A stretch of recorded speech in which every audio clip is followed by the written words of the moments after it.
तारीख 11 अप्रैल 1827। स्थान तत्कालीन ब्रिटिश भारत के खानवाड़ी क्षेत्र अर्थात वर्तमान महाराष्ट्र के पुणे शहर में। माता चिमनाबाई और पिता गोविंदराव के घर एक महान भारतीय समाज सुधारक, विचारक, लेखक एवं दार्शनिक का जन्म होता है, जो तत्कालीन सबसे क्रूर एवं विषमतावादी व्यवस्था का पोषक, पेशवाइयों की व्यवस्था को चुनौती देने वाले महान शख्सियत, जिनके बारे में कहा जा सकता है कि लीक लीक गाड़ी चले, लीक ही चले कपूत, 3 लीक तजके चले, शायर सिंह सपूत। जी हाँ, हम बात कर रहे हैं ढालूदार व्यवस्था के पुरजोर खिलाफत करने वाले सामाजिक क्रांति के अग्रदूत ज्योतिबा राव फूले की। साथियों नमस्कार, आदाब, सत श्री अकाल, जय भीम, जय मंडल। मैं SD राव हाजिर हूँ आपके साथ नेशनल नामा से। आज इस वीडियो के जरिए हम उनकी एक सबसे महान पुस्तक गुलामगिरी को आप लोगों तक पहुंचाने का एक प्रयास है कि खोलो मन की आंखें, देखो अजब गजब निर्माण बने, तन भी उसका मन भी उसका और उसी के प्राण बने। वहीं क्रूर शासक थे जिनके वंशज हैं अब खेल रहे, ऐसे किए कर्म फिर कैसे इस जनता में मेल रहे। प्रतिबंधों का दौर चल रहा, प्रतिबंधों का दौर चल रहा, राग पुराना ही होगा, साम दाम या दंड भेद से फिर समझाना ही होगा। रचने वाले ने भी देखो दुनिया खूब बनाई है, कहते हैं मिथकों में उलझी उनकी राम दुहाई है। खुली हवा में सांस ले रहे इसमें भी कठिनाई है। दोस्तों, इन पंक्तियों के साथ हम शुरू करते हैं ज्योतिबा राव फूले की सबसे फेमस पुस्तक गुलामगिरी का पहला परिच्छेद, जो इस प्रकार है। यह किताब संवाद के रूप में लिखी गई है। जो पहला परिच्छेद है वो ज्योतिराव और धोंडीराव के बीच है, जिसमें ब्रह्मा की उत्पत्ति, सरस्वती और ईरानी या आर्य लोगों के संबंध में है। तो सबसे पहले धोंडीराव कहते हैं, पश्चिम देशों में अंग्रेज, फ्रेंच आदि दयालु सभ्य राज्यकर्ताओं ने इकट्ठा होकर गुलामी प्रथा पर कानूनन रोक लगा दी है।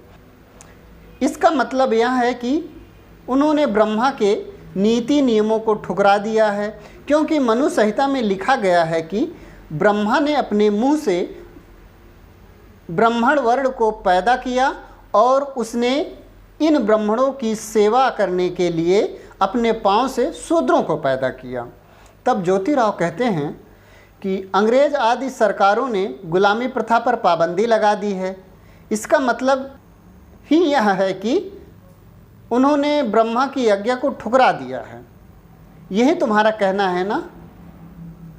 इस दुनिया में अंग्रेज आदि कई प्रकार के लोग रहते हैं, उनको ब्रह्मा ने अपनी कौन कौन सी इंद्रियों से पैदा किया है और इस संबंध में मनु संहिता में क्या क्या लिखा गया है। धोंडीराव कहते हैं, इसके संबंध में सभी ब्राह्मण मतलब बुद्धिमान और बुद्धिहीन यह जवाब देते हैं कि अंग्रेज आदि लोगों के अधम दुराचारी होने की वजह से उन लोगों के बारे में मनु संहिता में कुछ भी नहीं लिखा गया। तो ज्योतिराव फिर कहते हैं, तुम्हारे इस तरह से कहने का यह मतलब निकलता है कि ब्राह्मणों ने अधम, नीच, दुष्ट, दुराचारी लोग बिल्कुल नहीं हैं। तो धोंडीराव कहते हैं कि अनुभव से तो यही पता चलता है कि अन्य जातियों की तुलना में ब्राह्मणों में सबसे ज़्यादा अधम, नीच, दुष्ट और दुराचारी लोग हैं। साथियों, जब हम यह वीडियो बना रहे हैं तो बता दें कि अभी हाल ही की घटना है जो सीधी की पेशाब शुक्ला, माफ़ कीजिएगा, प्रवेश शुक्ला ने एक आदिवासी व्यक्ति पर पेशाब करके अपनी जातीय कुंठा जाहिर की। और जुलाई 2023 में ही कानपुर के एक ब्रजेश मिश्रा हैं जिन्होंने गाय के साथ दुराचार किया। और अभी हाल ही में इटावा में एक ब्राह्मण लड़के ने मंदिर के पीछे शमशान घाट के करीब गाय से अनैतिक संबंध बनाते पकड़े गए, जिनमें उन्हें काफ़ी पिटाई की गई। फिलहाल हम आते हैं मूल सब्जेक्ट पर, जो गुलामगिरी पुस्तक में लिखा गया है। फिर ज्योतिराव कहते हैं, फिर यह बताओ कि इस तरह के अधम नीच दुष्ट ब्राह्मणों के बारे में मनु की संहिता में किस प्रकार से लिखा गया है। तो ढोंडीराव जवाब देते हैं कि इस बात से यह प्रमाणित होता है कि मनु ने अपनी संहिता में जो व्युत्पत्ति सिद्धांत प्रतिपादित किया है वह एकदम तथ्यहीन है, निराधार है, क्योंकि वह सिद्धांत सभी मानव समाज पर लागू नहीं होता है। फिर ज्योतिराव कहते हैं इसलिए अंग्रेज आदि लोगों के जानकारों ने ब्राह्मण धर्म ग्रंथों की बदमाशी को पहचान कर गुलाम बनाने की प्रथा पर कानूनन पाबंदी लगा दी। यदि यह ब्रह्मा तमाम मानव जाति की उत्पत्ति के लिए सही में कारण होता तो उन्होंने गुलामी प्रथा पर पाबंदी ही नहीं लगाई होती। मनु ने 4 वर्णों की उत्पत्ति लिखी है। यदि इस उत्पत्ति को कुल मिलाकर सभी सृष्टि क्रमों में तुलना करके देखा जाए तो वह तुमको पूरी तरह से तथ्यहीन निराधार ही दिखाई देगी। मनुस्मृति में लिखा गया है ब्रह्मणोस मुखमासीद बाहु राजन्य कृत्या उरु तदस्य यद वैश्य पदभाम्य शूद्रो अजायता। मतलब ब्राह्मण के मुख से ब्राह्मण की उत्पत्ति हुई, बाहु से क्षत्रिय की, उर से वैश्यों की और पैरों से शूद्रों का जन्म हुआ है। ढोंडीराव कहते हैं मतलब यह किस प्रकार से। ज्योतिराव फिर स्पष्ट तरीके से बताते हैं कि ब्राह्मणों का कहना है कि ब्राह्मण ब्रह्मा के मुख से पैदा हुए, लेकिन कुल मिलाकर सभी ब्राह्मणों की आदि माता ब्राह्मणी ब्रह्मा की किस अंग से उत्पन्न हुई, इसके बारे में मनु ने अपनी संहिता में कुछ भी लिख रखा है। आखिर ऐसा क्यों। फिर ढोंडीराव कहते हैं क्योंकि वह उन विद्वान ब्राह्मणों के कहने के अनुसार मूर्ख दुराचारी होगी, इसलिए फिलहाल उसे मलेच्छ या विधर्मी की पंक्ति में रख दिया जाए। ज्योतिराव कहते हैं हम भूदेव हैं, हम सभी वर्णों में श्रेष्ठ हैं। यह हमेशा बड़े गर्व से कहने वाले इन ब्राह्मणों को जन्म देने वाली आदि माता ब्राह्मणी ही है ना। फिर तुम उनको मलेच्छ की पंक्ति में किस लिए रखते हो। उसको वहाँ की शराब मांस की बदबू कैसे पसंद आएगी। बेटे तू यह बड़ी गलत बात कर रहा है। फिर ढोंडीराव कहते हैं कि आपने ही कई बार सरेआम सभाओं में व्याख्यानों में कहा है कि ब्राह्मणों के आदि वंशज जो ऋषि थे वे श्राद्ध के बहाने गौ की हत्या करके गाय के मांस से कई प्रकार के पदार्थ बना करके खाते थे, और आप कहते हैं कि उनकी आदि माता को बदबू आएगी। इसका मतलब क्या है। आप अंग्रेजी राज के दीर्घजीवी होने की कामना कीजिए और कुछ दिन के लिए रुक जाइए, तब आपको दिखाई देगा कि आज के अधिकांश मांगलिक भिक्षुक ब्राह्मण इस तरह का प्रयास करेंगे कि रेजिडेंस गवर्नर आदि अधिकारियों की उन पर ज़्यादा से ज़्यादा मेहरबानी हो। इसलिए ये ब्राह्मण उनकी मेज पर बचे खुचे गोश्त के टुकड़े बुटेलर ब्राह्मणों के नाम से अंदर ही अंदर फुसफुसाने लगे हैं। मनु महाराज ने आदि ब्राह्मणी की उत्पत्ति के बारे में कुछ भी नहीं लिखा है, इसलिए इस दोष से सारी जिम्मेदारी उसी के सिर पर डाल दीजिए। उसके बारे में आप मुझे क्यों दोष दे रहे हैं। मैं गलत सलत बोल रहा हूँ, छोड़िए इन बातों को, आगे बताइए। फिर ज्योतिराव कहते हैं अच्छा जैसे तुम्हारी इच्छा, वही सच क्यों ना हो। अब ब्राह्मण को पैदा करने वाले ब्रह्मा का जो मुख है वह हर बार मासिक धर्म आने पर 3-4 दिन के लिए अपवित्र होता था या लिंगायत नारियों की तरह भस्म लगाकर पवित्र होकर घर के काम धंधे में लग जाता था। इस बारे में मनु ने कुछ लिखा भी है या नहीं। ढोंडीराव कहते हैं नहीं, किंतु ब्राह्मणों की उत्पत्ति का आदि कारण ब्रह्मा ही है और उसको लिंगायत नारी का उपदेश कैसे उचित लगा होगा, क्योंकि आज के ब्राह्मण लोग लिंगायतों से इसलिए घृणा करते हैं क्योंकि उनमें छुआछूत नहीं मानते हैं। ज्योतिराव फिर कहते हैं इससे तुम सोच ही सकते हो कि ब्राह्मण का मुख, बाहें, जंघें और पांव इन चारों अंगों की योनि रसवला के कारण उसको कुल मिलाकर 16 दिन के अशुद्ध होकर दूर दूर रहना पड़ता होगा।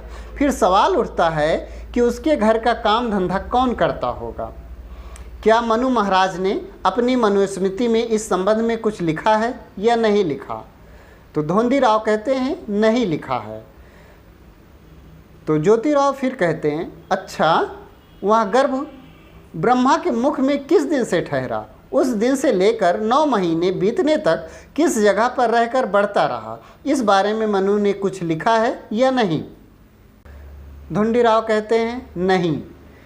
ज्योतिराव फिर पूछते हैं अच्छा, फिर जब यह ब्राह्मण बालक पैदा हुआ, उस नवजात शिशु को ब्रह्मा ने अपने स्तन का दूध पिलाकर छोटे से बड़ा किया, इस बारे में भी मनु महाराज ने कुछ लिखा है या नहीं? फिर धोंडीराव जवाब देते हैं नहीं। तो ज्योतिराव फिर कहते हैं सावित्री ब्रह्मा की औरत होने पर भी उनसे उस नवजात शिशु के गर्भ का बोझ अपने मुंह में 9 महीने तक संभाल रखने, उसे जन्म देने और उसकी देखभाल करने का झमेला अपने माथे पर क्यों लिया? यह इतना बड़ा आश्चर्य है। धोंडीराव कहते हैं उसके यानी ब्रह्मा के शेष 3 सिर उस झमेले से दूर थे या नहीं? आपकी राय में इस मामले में क्या है? उस रंडीबाज को इस तरह से मां बनने की इच्छा क्यों पैदा हुई होगी? ज्योतिराव कहते हैं यदि उसे रंडीबाज कहा जाए तो उसने सरस्वती नाम की अपनी कन्या से ही संभोग किया था, इसलिए उसका उपनाम बेटीचोद हो गया है। इसी बुरे कर्म के कारण कोई भी व्यक्ति उसका मान सम्मान नहीं करता, अर्थात उसकी पूजा नहीं करता है। धोंडीराव यदि सचमुच में ब्रह्मा के 4 मुख होते तो उसी हिसाब से उसे 8 स्तन, 4 नाभियाँ, 4 योनियाँ और 4 मलद्वार होने चाहिए, किंतु इस बारे में सही जानकारी देने वाला कोई लिखित प्रमाण नहीं मिल पाया है। फिर उसी तरह शेषनाग की सैया पर सोने वाले को लक्ष्मी नाम की स्त्री होने पर भी उसने अपनी नाभि से 4 मुँह वाले बच्चे को कैसे पैदा किया? इस बारे में यदि सोचा जाए तो उसकी भी स्थिति ब्रह्मा की तरह ही होगी। ज्योतिराव कहते हैं वास्तव में हर दृष्टि से सोचने के बाद हम इस निर्णय पर पहुंचते हैं कि ब्राह्मण लोग समुद्र पार जो ईरान नाम का देश है वहाँ के मूल निवासी हैं। पहले ज़माने में उन्हें ईरानी या आर्य कहा जाता था। इस मत का प्रतिपादन कई अंग्रेजी ग्रंथकारों ने उन्हीं के ग्रंथों के आधार पर किया है। सबसे पहले उन आर्य लोगों ने बड़ी बड़ी टोलियां बना करके देश में आकर कई बर्बर हमले किए। यहाँ के मूल निवासी राजाओं के प्रदेशों पर बार बार हमले करके बड़ा आतंक फैलाया। फिर बटु यानी वामन के बाद आर्य ब्राह्मण लोगों का ब्रह्मा नाम का मुख्य अधिकारी हुआ। उसका स्वभाव बहुत जिद्दी था। उसने अपने काल में यहाँ के हमारे आदि पूर्वजों को अपने बर्बर हमलों में पराजित करके उन्हें अपना गुलाम बनाया। बाद में उसने अपने लोगों और इन गुलामों में हमेशा हमेशा के लिए भेदभाव बना रहे, इसलिए कई प्रकार की नीति नियम बनवाए। इन सभी घटनाओं की वजह से ब्रह्मा की मृत्यु के बाद आर्य लोगों का मूल नाम अपने आप लुप्त हो गया और उनका नाम पड़ गया ब्राह्मण। फिर मनु महाराज जैसे ब्राह्मण अधिकारी हुए। पहले से बने हुए और अपने बनाए हुए नीति नियमों का क्षय बाद में कोई ना कर पाए, इस डर के वजह से उसने ब्रह्मा के बारे में नई नई तरह की कल्पनाएं फैलाई। फिर उसने इस तरह के विचार उन गुलामों के दिलो दिमाग में ठूस ठूस कर भर दिए कि ये बातें ईश्वर की इच्छा से हुई हैं। फिर उसने शेषनाग सैया की दूसरी अंधी कथा पुराण कथा गढ़ी और समय देखकर कुछ समय बाद उन सभी पाखंडों को ग्रंथ शास्त्र बनाए गए। उन ग्रंथों के बारे में शूद्र गुलामों को नारद जैसे धूर्त चतुर सदा औरतें में रहने वाले छिछोरे के ताली पीट पीट कर उपदेश देने की वजह से यूं ही ब्रह्मा का महत्व बढ़ गया। अब हम इस ब्रह्मा के बारे में, शेषनाग सैया करने वाले के बारे में खोज करने लगे तो उससे हम छदाम का फ़ायदा तो होगा नहीं, क्योंकि उसने जानबूझकर उस बेचारे को सीधा लेटा हुआ देखकर उसकी नाभि से यह 4 मुख वाले बच्चे को पैदा करवाया। मुझे ऐसा लगता है कि पहले से ही औदाचित हुए गरीब और ऊपर से पाँव देना, इसमें अब कुछ मज़ा नहीं है। साथियों, ये पहला परिच्छेद ख़त्म हुआ। दूसरे परिच्छेद को हम अगले वीडियो में लेकर आएंगे। तब तक के लिए नमस्कार, धन्यवाद।